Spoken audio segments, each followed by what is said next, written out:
Welcome to Show Me How, Collages and Abstract Collages presented by Allie.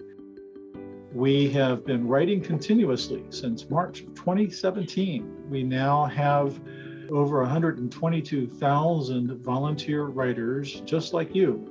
We have supported over 400 candidates across the country in many states. And all of this is done with fun, friendly, fully handwritten notes to vote. And we write to Democratic voters. And I thought it was interesting that our first campaign was for John Ossoff when he was running for Congress in the district where I happen to live. At that time, there were only 1,200 volunteers, and we wrote 51,000 postcards.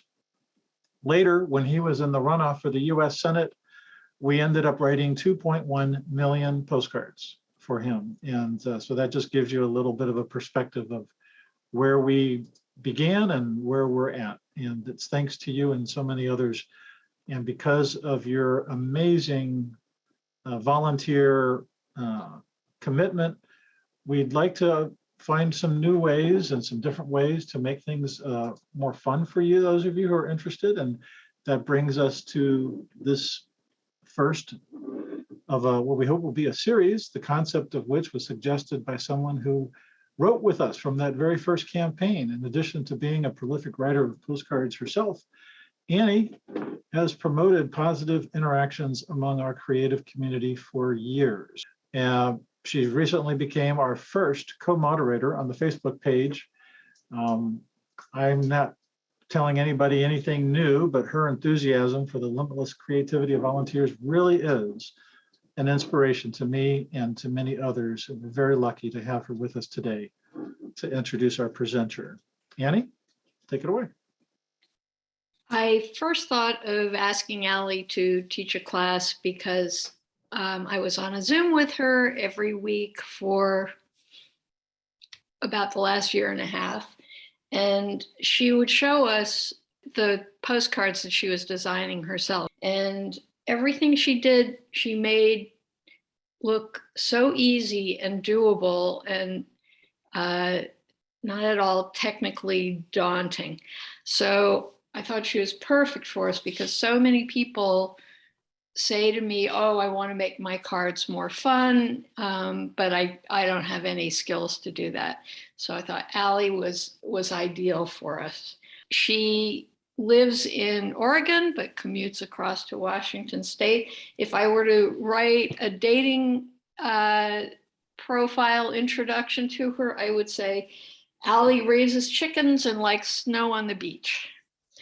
But she has been charming and kind and very sharing, and I'm happy to have her present for all of you. All right. Wow. I won't tell my husband that you're making up dating profiles for me. We'll keep that to ourselves, just in this little safe group here. My name is Allie, and yes, I am a high school graphic design teacher. Before that, I was a fine art teacher. Wow, I feel like I have so much to live up to right now. That was such a nice introduction. Thank you. So I love to bring a little bit of creativity to my postcards. For me, it's that personal touch of adding some artwork. It's both, fun and therapeutic for me.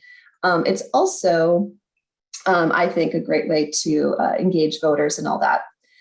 So I just wanted to share a few things that I like to do. So what I'm going to do is I'm going to switch over to my dot cam on my workspace. I'm in my little home studio right now. All right, so we're going to go ahead and get started over here. I've got a little cutting mat, and we asked you to bring. Things like calendars, magazines, anything where you might find some pretty images. So I'm going to start with just this lovely Nature Conservancy calendar I got in the mail. I think I have like 3 or 4 of them between the lists that I'm on and the lists that my friends and family are on. And the secret for me to find images that would work for a postcard is this little guy called a viewfinder. So I made this out of a wallpaper sample, but you can make yours out of anything that's stronger than paper. So cardstock or something like that. And so what I did to make this, it's very simple. And if you want to make one quickly today, even with just like some notebook paper, is you would take your postcard blank, and these are my little postcard blanks. Put it on whatever you're going to use for your viewfinder, whether it's your old granola bar box or something like that, some cardstock you got as junk mail, and then just trace around it.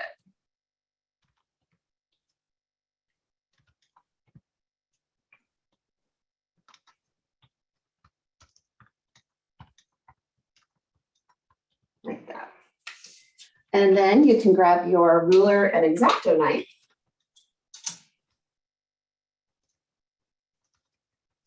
And simply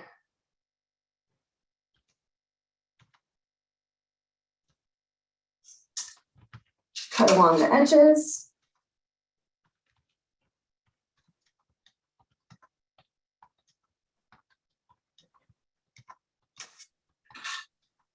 And voila.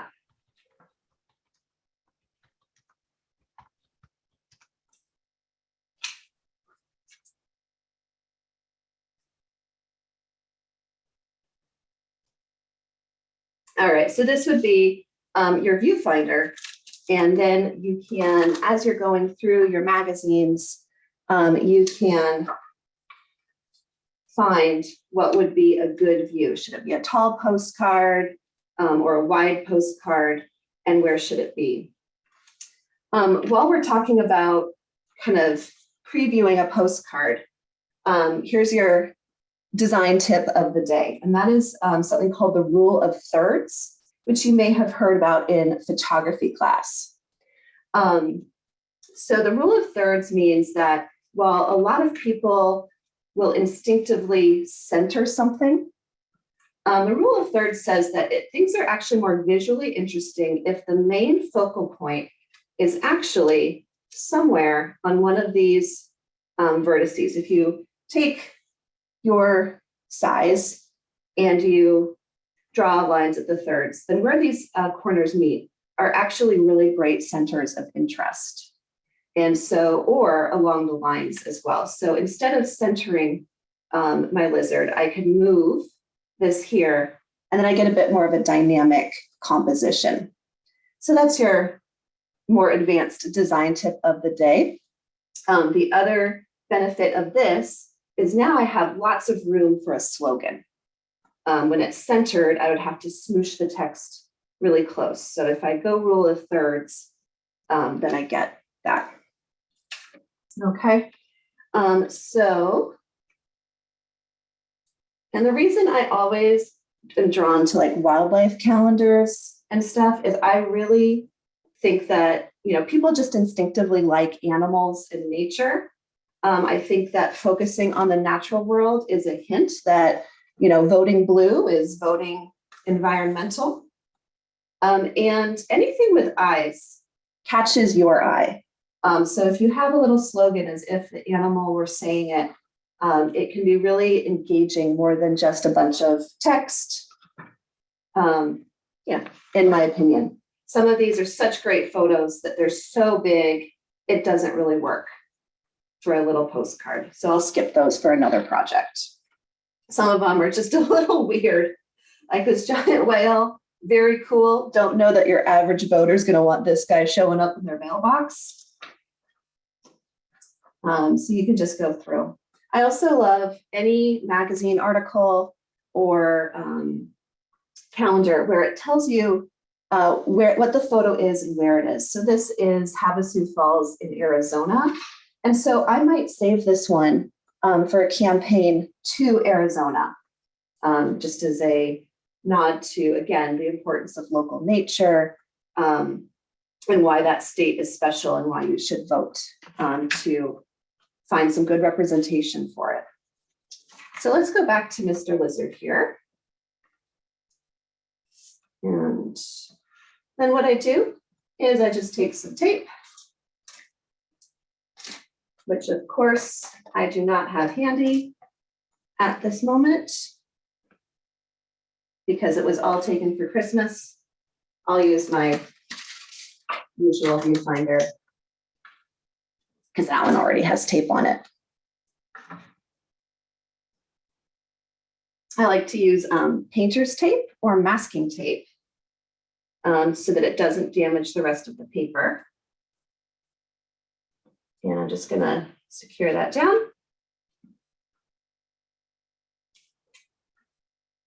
And then I'll use my ruler and X-Acto knife to cut it out. Now, calendars aren't really a problem because there's always one interesting side and one boring side. But if you're working with a magazine, you might want to check the flip side of the page to make sure you're not getting rid of an image that's even better. And then I'll go ahead and cut it out. Okay, I'm going to try and talk and do at the same time. So my journey into Postcards to Voters was, of course, like many of us, after the 2016 election, saying, you know, I voted, I knocked on doors, what else can I do? Because this is a disaster. Right at the inauguration in 2017, there was like a Facebook movement to write postcards to the White House to remind and implore Trump officials that they are now representing all Americans, and would they be so kind as to keep us in mind, and we, you know, some sort of public pressure campaign. And so I participated. I was like, I made some nice collages. I felt, kind of gross sending a sweet pleading email to those folks. And then that, huge swath of horrible executive orders that came out was real quickly, hey, there is no way that this administration is going to listen to reason or listen to kindness. And so then I started writing to my representatives about certain issues or votes coming up. But when I found the Postcards to Voters, that to me really stuck out as the most effective way to bring about change using this method, because the Trump administration wasn't going to listen to anybody. My representatives, I'm lucky to live in a blue state, they're going to vote well with or without my postcards. But the voters are the ones that can make a difference from the local level on up. And so I've been doing it ever since. All right, so there's my little guy. I get a lot of questions about glue, so I'm going to talk about glue. So I'm going to come back to my postcard blank. And whenever I have pretty thick paper, this was the cover of the calendar, it's pretty thick, I use wet glue. And so I just have my standard Elmer's here. And what I'm going to do is I'm going to make just a thin line. Hopefully that white on white is showing up. And then I take a little scrap paper of just some cardstock, and I spread it out into a very thin layer. And I make sure that my edges and my corners are covered, because I don't want anything peeling up or getting ripped in a mail sorting machine. So I'm going to make sure that I definitely get the edges and the corners.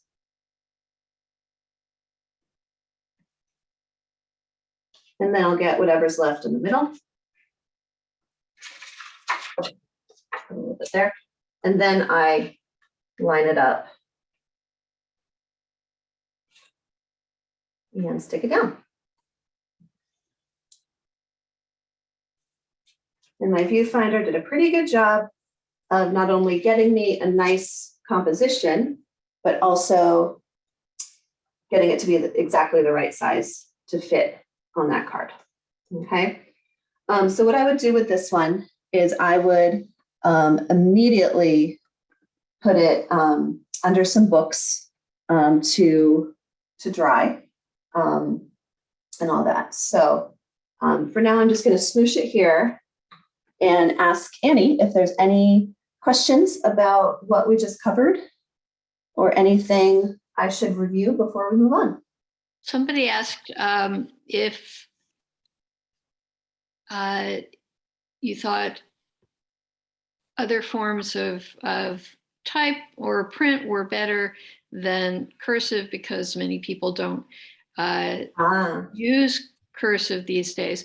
But if you were looking for, say, stamps, alphabet stamps to put on the cards, is there a kind of type style that you recommend? Yes, that's actually what we're going to do next. Oh, and then I saw it just popped up, liquid glue over glue stick. I do have glue stick, and we'll use that on the next style of postcard, which has the thinner magazine paper. So if I'm gluing thick to thick, then I use wet glue for that extra strength. If I'm doing thin magazine to thick, I'll use glue sticks so that the magazine paper isn't overwhelmed, if that makes sense. These are just like little kind of cursive-y letters. Yeah, I have some little cursive-y ones, and I also have these fun sort of vintage typewriter font ones. And I try not to get in the cursive debate. When I'm writing, when I'm actually doing the script on the back, I do often fall into cursive, and I know that many groups recommend not using cursive. We're not going to cover cursive versus block writing topic here. Yes. Yeah, so I won't get into that for sure, because it's definitely a hot button issue. All right, so if we're good on viewfinder, cutting out and gluing, I'll go ahead and we'll talk about what's next. So speaking of supplies, my local art store sells these. It's called Poundo Paper, and it's just totally random pieces of paper. And let's see, mine cost $5, and it used to be about twice as full. And so this just has random colors of nice thick paper. You could also, use regular paper, upcycled paper. And I just like to kind of play around and look for colors that look good together. I am a craft supply hoarder, so I have other collections of that.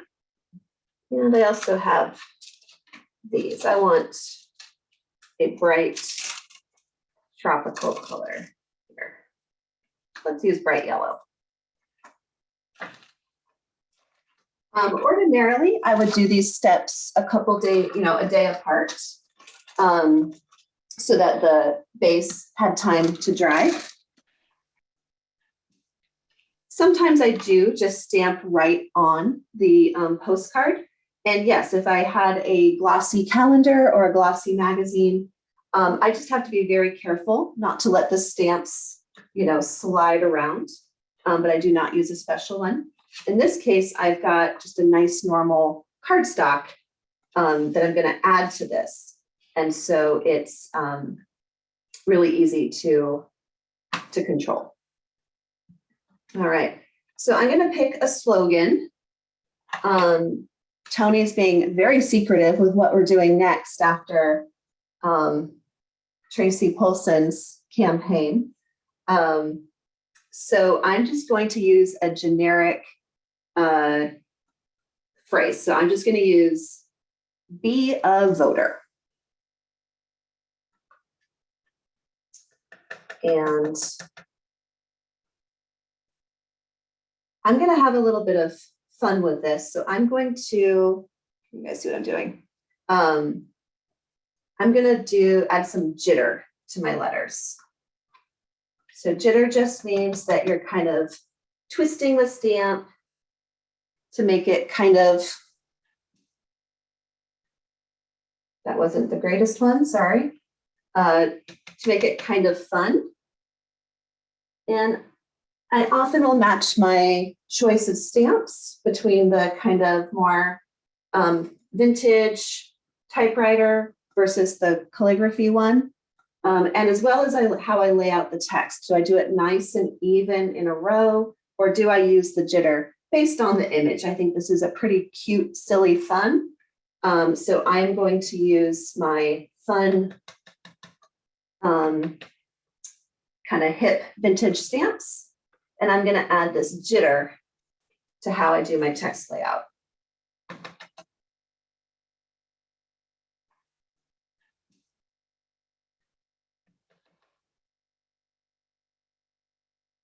And my V, O, and T, and E stamps are all like wearing out at this point. My Q stamp is just fine. That one's never been used. These ones are a hot mess.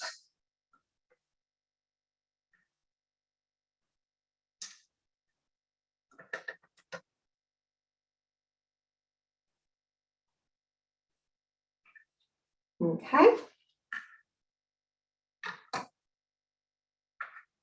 Alrighty, I'm going to grab some scissors. And I'm going to have a little bit of fun when I cut this out. Again, just sort of going with the fun diagonals. If I had a more elegant animal or softer colors, I might use just nice straight lines.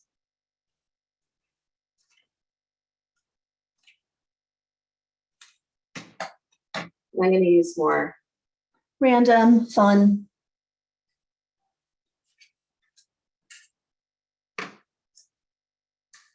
Find a spot to put it.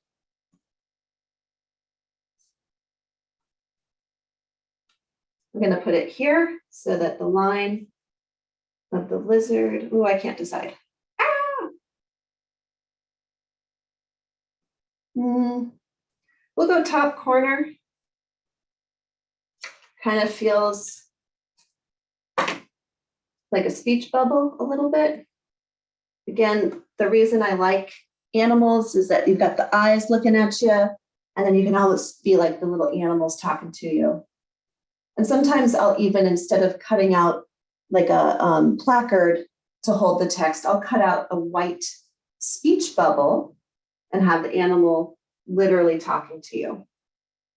All right, I just kind of made a little loopy loop, very, very thin of glue. And I'm going to use my spreader and just make sure I'm on corners and edges.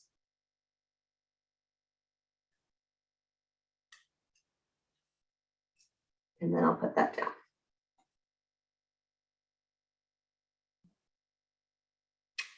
Okay.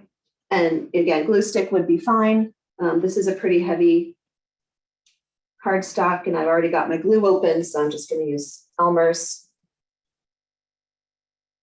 And the corners really want to pop up. So this is where I would get it into those heavy books overnight before adding my actual script and turning it into a postcard.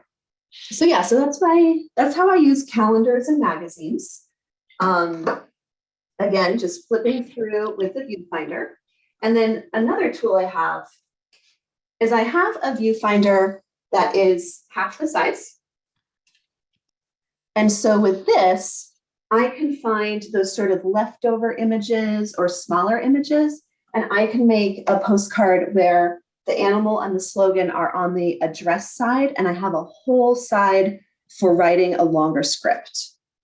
So I have two viewfinders pre-made. You certainly don't have to use animals. I use my HelloFresh recipe cards. I will get the viewfinder and see if I can find an appetizing chunk. And these will be my vote from home postcards because you can vote from your dining table when you have vote by mail. So I'll add a nice scene of the dinner table and my text will say vote from here. So if you have cooking magazines, HelloFresh recipe cards or other subscriptions, those work nicely.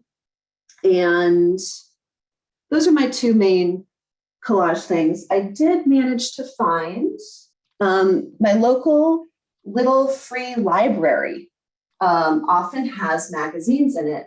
I don't know if that's a trend in your hometown.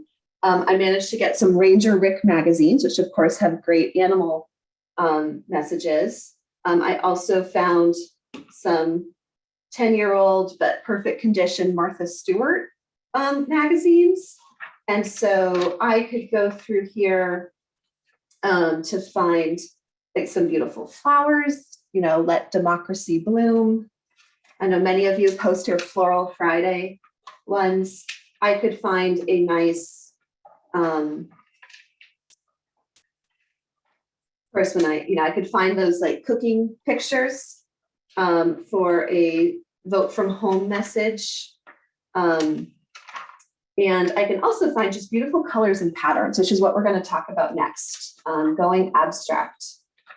So really, you know, just finding things to recycle, asking friends and neighbors for leftovers can be kind of surprising once you start thinking about how you can mix and match this stuff. All right, so let's move to style number 2. So these are, style number 1 is finding just great photographs that are going to engage people. Style number 2 is all about using scraps and being abstract. Oh yeah, democracy is a gift. I like that.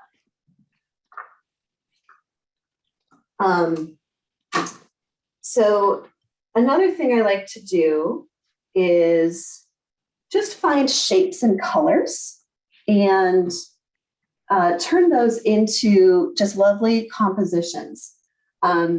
I love this for when I have gone through all of my magazines and I've taken all the good images, or I'm feeling kind of brain dead, or something like that, because I find this technique to be very relaxing. So let's start with this one right here. So with this one, you can grab pretty much anything, even the calendars you've already gone through and cut something out. And what we're going to look for is we're just going to look for areas of blue. So here's a national parks calendar. I've been through it. I'm saving some for, so I have lots of California parks gone because I used those in the Gavin Newsom postcards. But I'm just looking for this leftover stuff. I'm looking for the water and the sky, anything blue.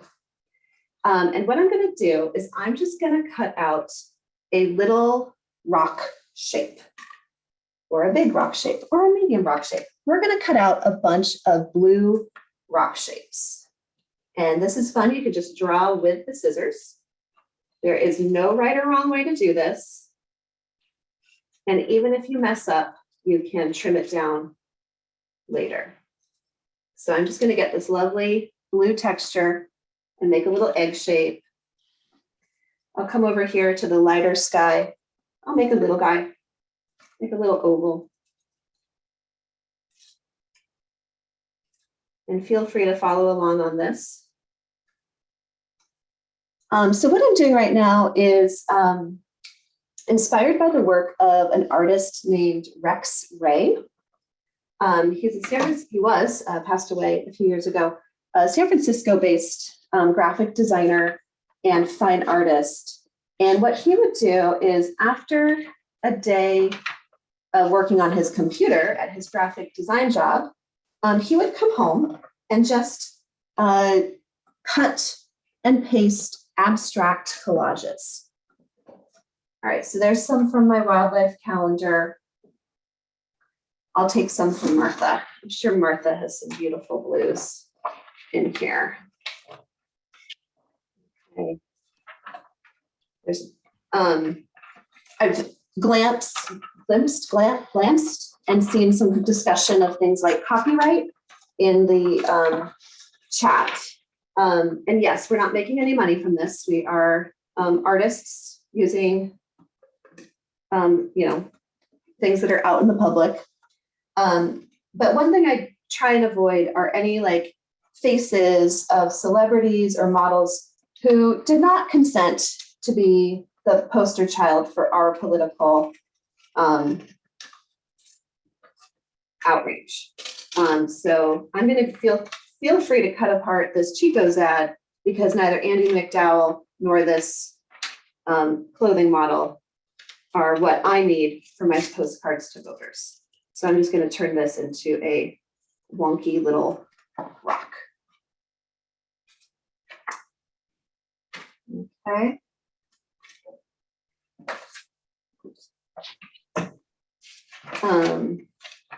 This is something that I find very relaxing, just looking for color and texture, not even worried about,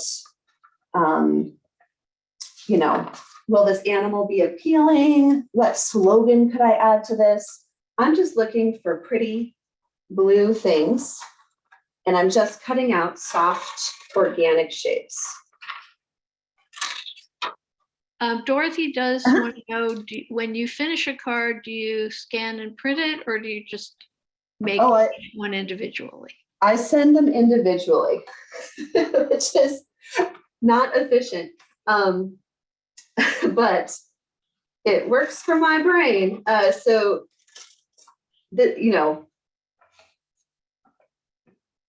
Yeah, that is a common question. How on earth are we going to get 2.1 million postcards for John Ossoff out the door if you're fussing around with your scissors? And the question is, the answer is we're not. And when we get to midterms and I'm ordering several packs of postcards from Tony and cranking them out, you bet I am. For me, this process replaces my relaxation time, not my postcards to voters time. But certainly if you make something that you're really proud of, you could certainly scan it and use printing services to make postcards that you can repeat over and over. So for me, this is just time I would be spending on my own artwork or staring at my phone, trying to relax, replaced by being a bit more productive. I'm also a arts and crafts supply hoarder, and this has forced me to clean it out, to say, hey, there is something really important you could be using with it. Like this animal calendar is from 2012. Why have I been holding on to this since 2012? It's time to use it. It's time to cut it up. And the other little psychological, thing for me is being really perfectionist about artwork, or about, now that I've made it, what do I do with it? Or if it's not good enough to frame and put on the wall, it's not good enough to be my work. And this just blazes right through that, because when it is time to hop on a Zoom, or it is time to just relax, I know that what this is going to go towards, and I can feel a bit more free just to play with the supplies, make something, and just send it out the door. No fussing around. Okay, so now I have my little blue eggs, little blue rocks and pebbles. I'm going to grab a postcard blank. And have you ever been to the beach or the river of the lake, and people have stacked rocks into little sculptures? Yeah. So what I'm going to do is I'm going to do a postcard version of that. And the cool thing about doing the postcard version is if the physics don't work, it's okay. So I'm going to stack my little ovals and make a little rock sculpture. Going off the edge on the bottom one, is that, yes, that's showing up. That's a great question. Here's what I have in my studio, because I look it up every time, is I wrote myself a cheat sheet that just hangs on my wall for when I'm cutting out. So anywhere between 3.5 to 4.25 tall, and anywhere between 5 and 6 inches wide. And it's literally up at eye level on the wall in my workspace because I always forget. These ones that I purchased are 4.25 by 5.5. And I love that because that's the same size as a quarter sheet of printer paper. So that's something where it's a pretty standard size and I can find cool stuff. Okay, so I'm just going to stack my little rocks up. That one can have a buddy. No, it can have this buddy. As if I was making a sculpture on the beach.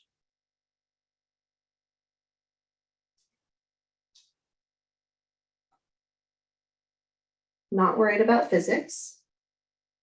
Okay. And I'm going to redo it. I don't like it. There we go.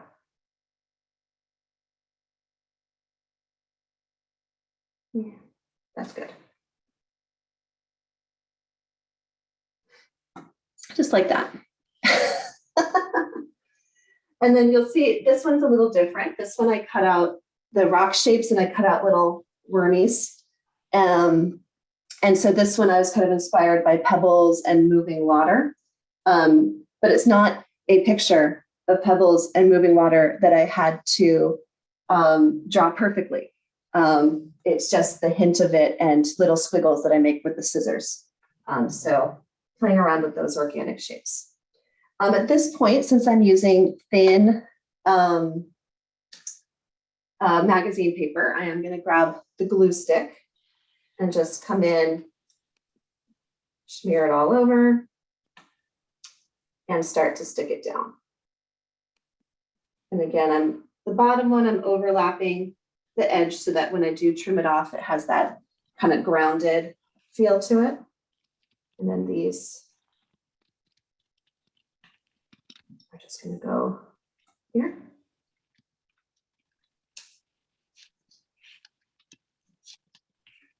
While I glue, any questions? There have been multiple questions leading up to the event about Mod Podge and whether you glaze with it or whether you don't use it, or what is your opinion on coating the image, or do you send it out uncoated? I send it out uncoated. I definitely kind of check the edges with my finger before I send it, and I will, of course, redo an edge with the glue stick. I find that just, getting the glue stick all the way to the edge and smooshing it under books overnight does the trick for making something that will survive a mail sorting machine, and just that little process, as opposed to something that's archival, lasts forever. Also, I think it would get really expensive to Mod Podge or use acrylic gloss medium if you're churning these out. So I personally don't. I just make sure I'm using my glue stick wisely. And Vicki would like to know, is it okay to cut her postcards freehand with the scissors instead of using a paper cutter or an X-Acto knife? Ooh, if you're really good at it, I'd be I don't know. I feel like I would be nervous about, I don't know what I'd be nervous about. Sure, do it. Well, You can always test one. You can send it to yourself or send it to a friend. I sprang for a rotary cutter, not a hand one. It's got an arm and you scoot it across the paper, and I find it so empowering just to hear that sound when it cuts through the paper and know that it's going to be a really neat cut. Yeah. I think there are two considerations, if I can jump in. One Yeah, is, how will it look to the voter? Is it going to look good? You know, are the four edges that you're cutting, you know, really at right angles? But secondarily is, will the card go through the high-speed mail sorting machines properly? And so I do think it's important to have 90-degree angles on your cards. So I would always suggest using either paper cutter or the rotary cutter like Annie suggested. Okay, so this will be our just little abstract composition. And notice that I use the rule of thirds here. So I put all of the rocks in a column along 1/3 of the paper instead of centering it. And what that's going to do is that's going to give me the ability to add a message or a slogan here.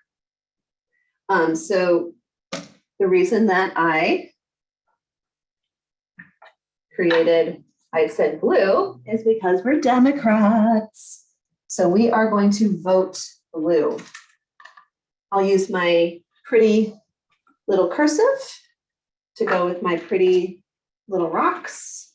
And I'm just going to use vote blue. And this is a great one to prep ahead of time in between campaigns, because no matter what state you're sending stuff to, whether they're a vote by mail state or an early voting state or a all on election day state, the message is the same, is to vote blue. So this is one that I like to use.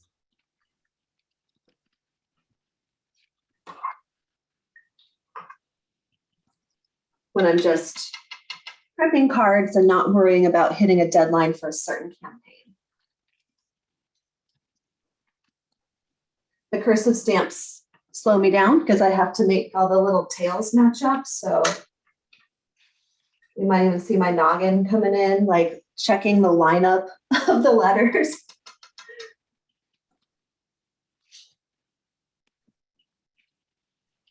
And again, very nerve-wracking doing it live on camera. I don't know how Julia Child did it with knives and fire.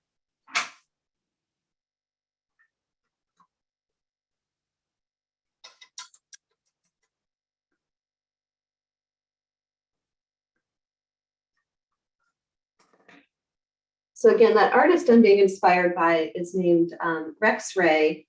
And I actually use his work as a, I was going to light a little candle in my studio. I often have those for like aromatherapy and stuff. I'm like, nope, because the one day I set a fire in my studio will be the day that I'm on camera.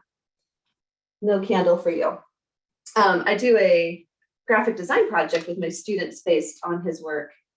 And that's how I got obsessed with it. And just, after he passed away, there's just crates and crates and boxes of little paper collages that were his after work therapy. And then he pivoted full time into massive collages, like 9 feet tall, as a fine artist rather than graphic designer. Okay. So I know some of you are saying, oh, wasted space. What about the talking points? This is another technique that would be really easy to scale down. Oh, thank you. Yes. Backstory Studio, his website. This would be really easy to scale down. Make a little collage on the back of your card with a little vote blue message, and then have the full side to write out a script. So both of these can be scaled to either the front of a card or the back of a card. So what I'm going to do is I'm going to take my scissors and just trim here and here. And now I have the complete card ready to go. So the other option, so these are the ones where you make little organic cuts, little organic shapes. I also made this one using lines and chevrons as well. So there's different ways to do this. And all of them are just totally abstract. And again, playing with that rule of thirds concept. So 1/3, and then this big focal area here rather than centered. Okay. Tony, I think I'm done talking.